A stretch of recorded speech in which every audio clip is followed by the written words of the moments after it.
All right. Yeah. You ready? Yeah, good to meet you. Nice to meet you as well. Excellent. Thanks for joining me. I guess Well, I'm Delegate Schmidt from the great state of Maryland, and I've been a state legislator for 2 years. And I tell people this is my third career.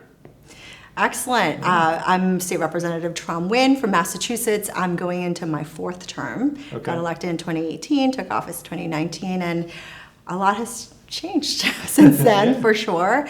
I was a lawyer, and I'm very much still interested in issues relating to civil rights. Are you on the Judiciary Committee? I am not, Oh, you're not? interestingly. Okay. Yes. So I'm now Vice Chair of Steering, Okay. Policy and Scheduling, and I also serve on the Mental Health, Substance Use, and Recovery Committee, along with municipalities and regional governments, and racial equity, as well as human resources. Okay. What about you? Okay, cool. I sit on the Judiciary Committee.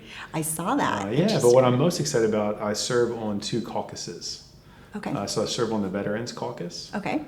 So in Maryland, we have a lot of veterans, a lot of retirees that stay in Maryland and work, whether it's for Department of Defense or National Security Agency, and then also serve on the Fire and EMS Coalition.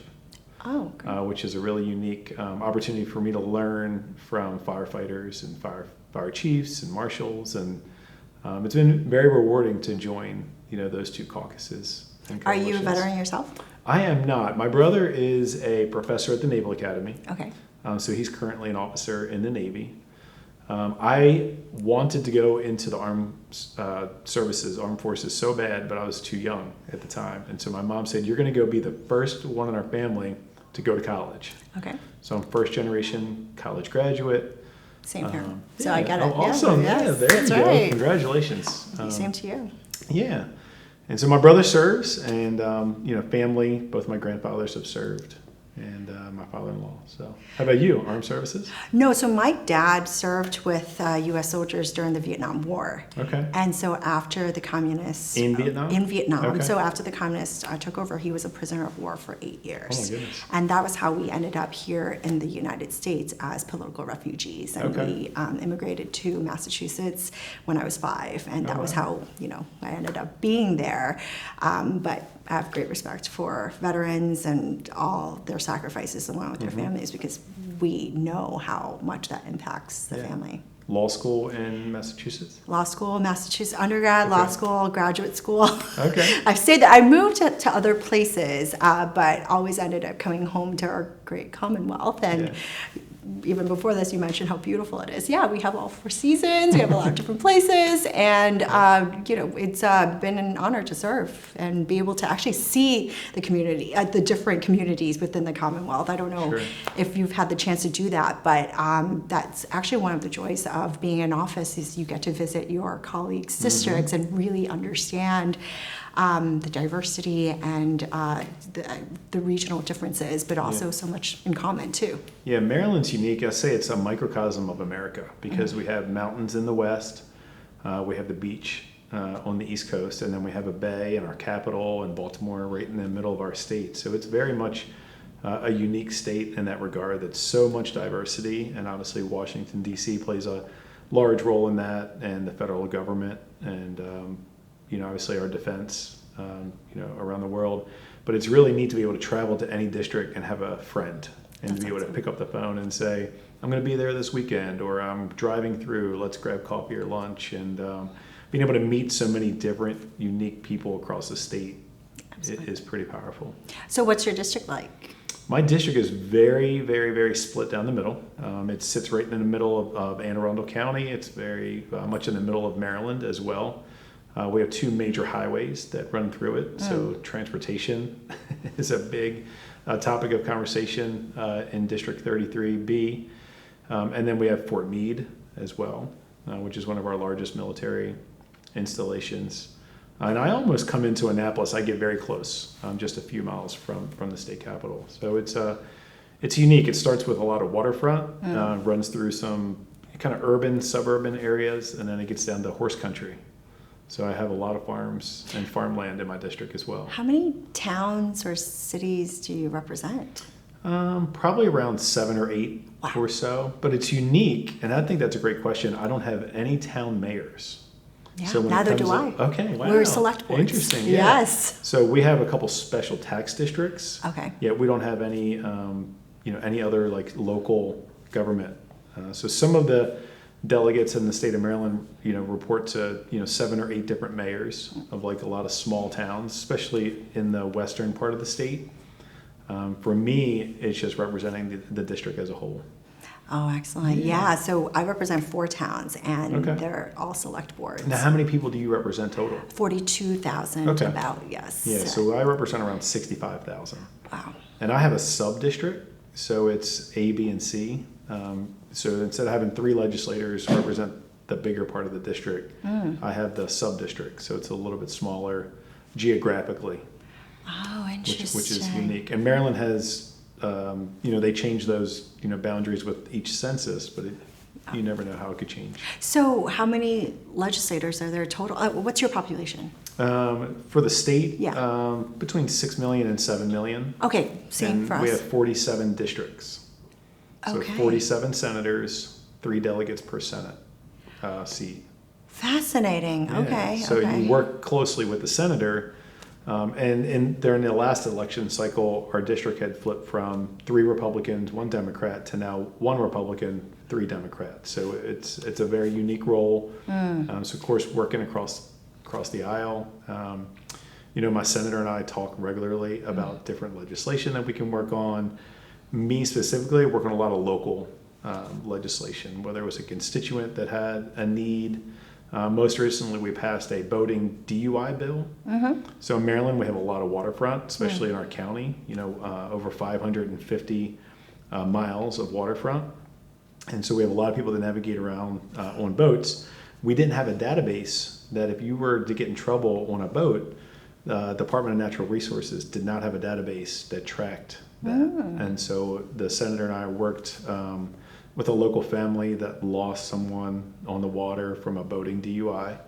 And we worked to pass some legislation to build a database, be able to see those records and understand, okay, if they got in trouble today, they really shouldn't be back out on the water tomorrow. Oh, interesting.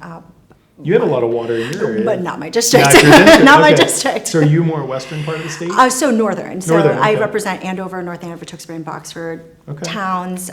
We have the first form of democratic government, town meetings. Okay. So they really do have public town meetings where Okay. anyone can go and participate. And Sure, sure. so it's really interesting to represent a very active district with a very engaged residents. And so, Okay. but A lot of history. Lots of history. And so, our district, we have state parks. We also have just a lot of historical places like, Andover Phillips Academy is Okay. right down the street from my house where they've educated several presidents. Okay. So Oh, wow. that's one of our claim to fame. But some of the other features of the district, like yours, mine has changed a lot since I got into office. So initially, when I first came in, I served with 1 other Democrat and 2 Republicans. Okay. And now, we're all Democrats. Okay. No, actually, no, 3 and 1 Republican Okay. senator, I forgot.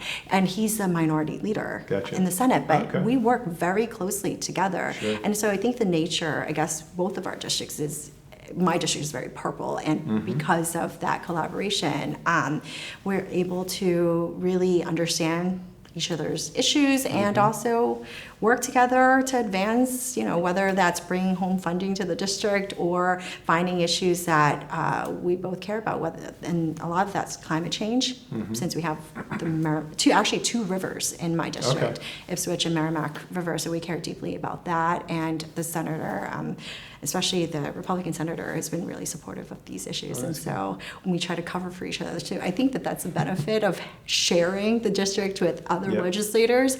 I feel like at all the events, we show up Each other, yeah. and we help each other out, cover for one another. Well, I think what's good, and you bring up a great point, when you're at events, you can share a perspective, and a different party can share another perspective. And so everyone at the event can be fairly represented. Absolutely. Versus one way or another. And I think that allows more civic engagement, in my opinion. More people are willing to show up. when they know they can hear both sides, or they feel like, okay, I can connect with that person maybe because of their political affiliation, yet I still want to hear what the other party affiliation is doing as well.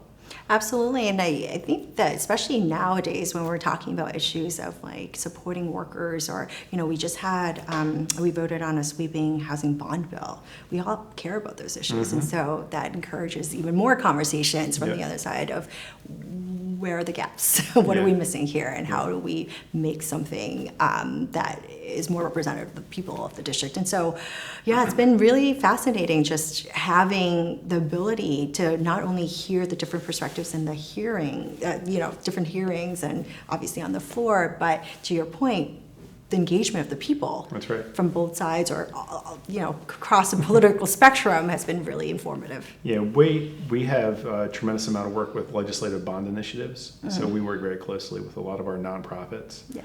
And that's been very rewarding for me. I ran a nonprofit for a long time that helped with high school scholarship funding, and then also being a small business owner. So you can sit down with a lot of these people and use your experience and education to help them further along the work that they're doing, from a nonprofit charitable standpoint. I saw that on your website that you have a scholarship in that you've worked on or have established. Oh, tell me more about that. We started it in honor of my uncle, passed away young, and we honored the high school that I grew up, my alma mater, and we knew that a little more of a lower income area, that scholarship funding would go a long way. So we do a big fundraising effort to make sure that we can support those high school scholarships. And it's interesting how they all come back, right? Oh, that scholarship helped me pay for this, and it allowed me to get my degree in advance. And we've done it for well over 20 years now. And it's cool to bond with those families. And also it's rewarding for us as a family to be able to do that and give back to the community. That's awesome, especially with the Future Caucus and our focus on younger generations. I feel like that is the investment in the future, right? And so in Massachusetts, we've done a lot in terms of investments of free college education for those up to 25 to go to community college, and also an investment in our UMass system. But of course, there's a lot more to be done, especially as first generation college attendees. You remember how difficult it was to navigate, to even understand. And I have the added layer of my parents really didn't speak English, so I had to navigate it on my own. And so I've been supportive of certain organizations, both nonprofits and programs at the state level, such as the Valedictorian Project, where they support high-achieving students from low-income areas and give them the support in college, because actually the percentage is probably 30-40% of high-achieving students from low-income areas drop out of college without the support. Wow. Which is fascinating. It is. It really is. And it's good to understand what are their underlying issues so that we can help alleviate that, provide them with the support that they need. Yeah, I've served as a volunteer baseball coach in my county for 12 years. And it's unique to hear some perspectives from 14, 15, 16-year-olds. A lot of them have no idea what a state legislator is. So just educating them on what we do. Do you have civics education in Maryland? Probably a little bit, maybe through government classes. Each school probably provides it a little bit different than others. It's good to be able to, walk in there and teach them, right? This is what being an elected official is. This is what we do.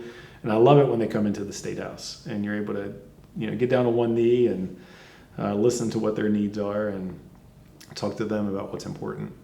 So I love serving my community. I love giving back. I also coach golf. So I was a baseball coach for 10 years. There was a need for a golf coach, which was perfect because it was outside of normal session. And so coaching golf is a whole different perspective on life. That takes a lot of patience. A lot of patience, just working with their mindset more than anything, which is a lot of fun. Yeah, to your point, yes, talking to the students, I think, is so enriching because they have the wildest questions.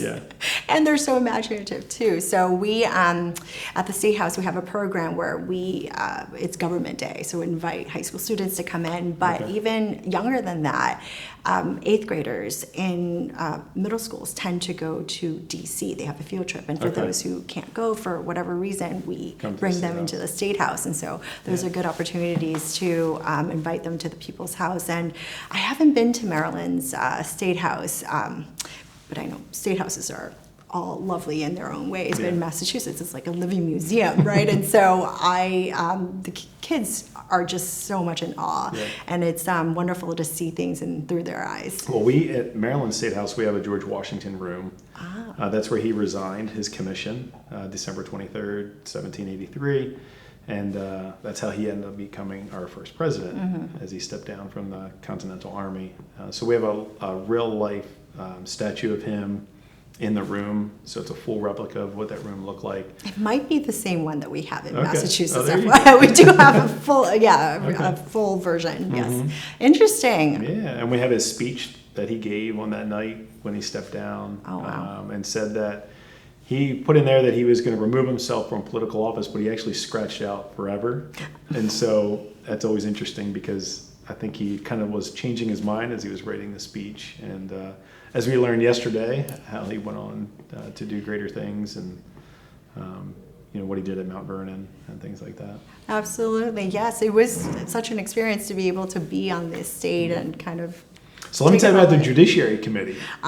Sure. So I'm not a lawyer. Okay. All right. Don't pretend to be one. Yeah. And so learning that side of the world is huge, eye-opening, ear-opening experiences for me, and really understanding criminal reform, justice reform. I like to say we're the hardest working committee in the State House. I think our committee too in Massachusetts, they have the highest number of bills. Highest number of bills, toughest bills, toughest subject matter. So being able to be on that committee for the last 2 years to learn how it truly affects real life Marylanders, each and every day, from the Second Look Act to tougher penalties for X, Y, and Z. Juvenile justice reform was a big, big topic we worked on this past legislative session as criminals started to get a little smarter with allowing the youth to participate in crime. It really saw a huge impact, not just in our urban areas, but in the outer suburban and even the rural areas of Maryland. So really working on that. We'll have some data this year to understand what that looks like. And it's always going to be a work in progress, in my opinion. I am very impressed by the Judiciary Committee, so I'm a little bit sad that I'm not on it because so many of my bills are in front of Judiciary. And so just recently, to your point about advancement in youth, and we just passed a sweeping bill to address technological abuse and a sharing of... Is it like cyberbullying and things like that? But also sharing of pornographic images and what that means. And we believe in education, so we want to invest in young adults to educate them on how. It always comes back to education. I say that this is wrong. Why did somebody choose that? They were not educated. Correct. They didn't know, right? They didn't yeah. understand, and so I think that, I truly believe in that model of educating them. We shouldn't. Well, I mean, obviously, there has to be some penalties, but we shouldn't just intervene at the end after they've done wrong, whatever it may be,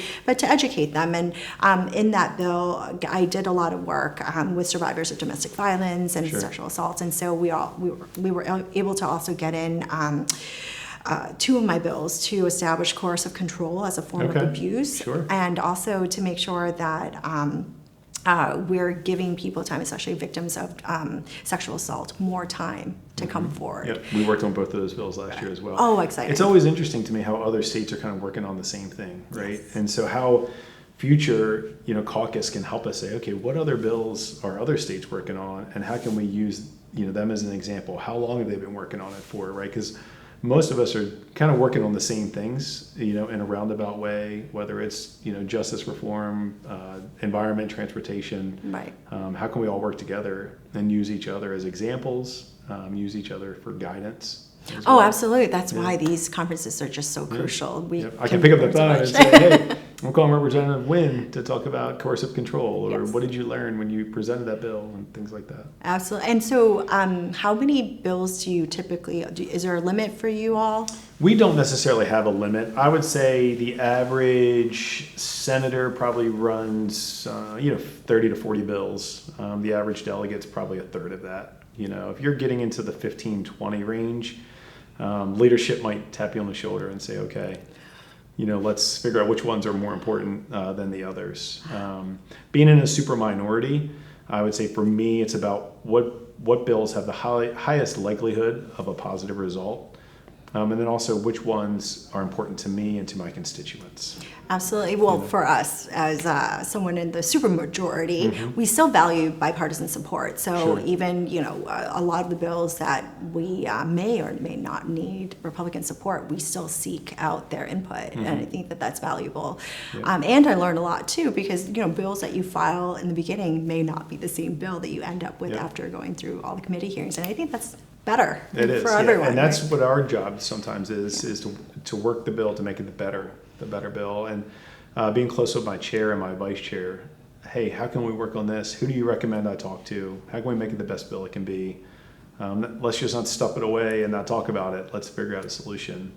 But interesting fact, though, we don't have a limit. Not only that, we have a constitutional component where anyone in the Commonwealth could request their legislator to file a bill. Oh, wow. So we do it by request to be very specific that these may not be our bills, but our constituents asked us to file that. So we end up with 7,000 to 8,000 bills per session, on par with Congress. Wow. And so all of them also require a hearing. Yep. And so it's a 2-year session, we're full-time. So are you full-time as well? We're part-time legislator. So I think that's why we have more time and capacity to work on these bills. But I personally have 40 bills right now, and it could only grow as more issues come up. But we spent the first year of the session really just going through all the hearings and then working on these bills. But yes, it's very time consuming, but also very educational. Yeah, it is. And I think it's neat to learn that as you kind of go and then explain that to the public, right? Because I might have a constituent reach out and say, Delegate Schmidt, we want you to work on this bill. And I might say, okay, I appreciate you bringing it to me. It might not be a bill that I'm a subject matter expert on, and it's probably not a bill that's going to be presented into my committee. However, let me put you in touch with a different delegate that would have maybe a better outcome for you to get that bill. Maybe it's their expertise, maybe they've worked it in the past, it's going to be in front of their committee, and that allows them a little bit better opportunity to have that bill get passed and get sworn into law. Yeah, and that's where actually caucuses come in handy, right? They do. You learn so much about your colleagues, what they do, and priorities through the caucus. So I'm I'm the vice chair of the House Asian Caucus and Women's Caucus and several others, and just the components of the makeup of the caucuses are very different, and so you learn a lot of different things from the colleagues. That's right. It is a big learning experience down there. I mean, I always say, where can you get a PhD in 4 years in transportation, education, environment, criminal justice, housing? I mean, there's agriculture. There's so much that's going on, and to be able to learn each little angle and nuance of all those different departments is pretty neat. But also constituent services. Oh, yeah. People forget that that's like a huge part of the job, and I know even as a part-time legislature, you're working more than part-time. Because, I mean, for us too, we respond to constituents all the time, right? And so a lot of people don't think about that. I'm very fortunate. I work a real estate business with my wife as my business partner. Nice. And I also have a great chief of staff who's been in the legislature for almost 18 years. So she knows the ins and outs of the legislature and the departments and the state far better than I ever will. Just that experience, whether it comes to unemployment or passports or whatever it is, she knows how to get a hold of somebody. Well, you need to. So I came in, like I said, 2019. The pandemic happened 2020. We went from, first-time legislator, first year, to, we need to know everything and everyone and staying at home. That was the hardest part, because I think we were talking about coming to the Future Caucus and getting to know one another, learning from one another. That was cut off for 2 years. I mean, yes, we had Zoom meetings and other things, but it's not the same as being face to face. Absolutely. And I really enjoy the relationships I've built down there. Like I said, I can go anywhere in the state of Maryland, really anywhere probably in this country, and pick up the phone and call someone. As I've met people at more of these, national conventions, I've been to the Tennessee legislator, call people in, North Carolina, all across, the great states, you're able to reach out to somebody and say, hey, let's, stop by and let's meet up. And, what are you working on? How are things going? A support system.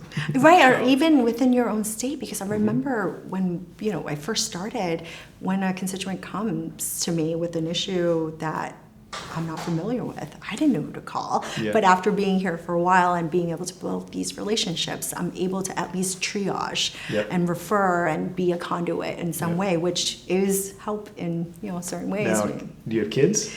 No. No kids. All right. So I have a 16-year-old, and I'm lucky he goes to high school in Annapolis. Okay. So I'm very fortunate that I'm able to spend more time with him. He doesn't think it's as cool of a job as most people do. He just sees me as normal old dad. But it is neat to just sit there and look at the Tiffany skylight and think, this is really where I work? Like, pinch me, because how did I end up here? And how lucky am I to be able to serve the people of Maryland and the people of the United States? It's really cool. That's great. Well, I've always wondered how people with children do it. At least yours is self-sufficient at 16, but some of our colleagues, they have younger kids, and it makes me wonder, how they can balance it all. Yeah. But I think that's the difference between a full-time, part-time legislature, and you just have to make it work. Well, life is about seasons, right? And for me, this is kind of my third career. So going from the corporate world for 9 years, and then being a small business owner for the last 20 plus years, and now going into a state legislator, it's just another learning process for me. And I thank God that I'm there. It's really cool that he tapped me and said, this is something that you can do to help more people. And I love it. I love every bit of it. Absolutely. And the one thing my mentor has told me that has always stuck with me is that you can do it all, just not at the same time. That's something I keep in mind. And people say, how do you do it all, Stu? How do you balance it on? I say, look, it's about prioritizing. Yeah. And it's about being really intentional when you're with the people that you're with. Absolutely. Right? And you don't have to spend 3 hours with someone, but if you spend 20 minutes with them and get the most out of them, they're going to remember those 20 minutes more than they'll remember 3 hours, and so really being highly intentional, highly efficient, following a schedule. I know a lot of people in this world struggle with following a schedule. The legislators help me truly follow my schedule each and every day, and it's really neat to just be in the district, meeting small business owners, going into the schools, talking to nonprofits about how we can help them, how they can help provide more services to the county and to the district. That's what I love. Right. Well, our session earlier today was on strategic foresight, right? Yeah, that's right. Key part of the job. That's right. Anticipate and be strategic. That's right. To plan for it. Absolutely. Amazing. All All right. Awesome. Are we going to do a handshake? We're going to do